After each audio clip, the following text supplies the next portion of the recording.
Hi my dear ones, ഈ കാണുന്ന പോലത്തെ ഒരു പാത്രത്തിലോ അല്ലെങ്കിൽ മിക്സിയുടെ ജാറിലോ ഇനി ഒന്നുമില്ലെങ്കിൽ വെറുതെ ഒരു പാത്രത്തിലോ ഒരു മുട്ട എടുക്കുക. ഞാൻ 2 മുട്ട എടുത്തിട്ടുണ്ട്. ഒരു ഫുൾ എഗ്ഗും ഒരു എഗ് വൈറ്റും.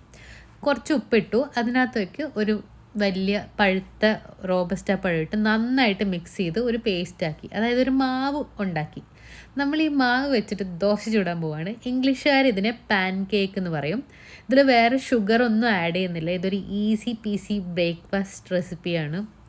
വർക്കൗട്ടും അല്ലെങ്കിൽ വെയിറ്റ് ലോസിനൊക്കെ ട്രൈ ചെയ്യുന്നവർക്ക് നല്ലൊരു റെസിപ്പിയാണിത്.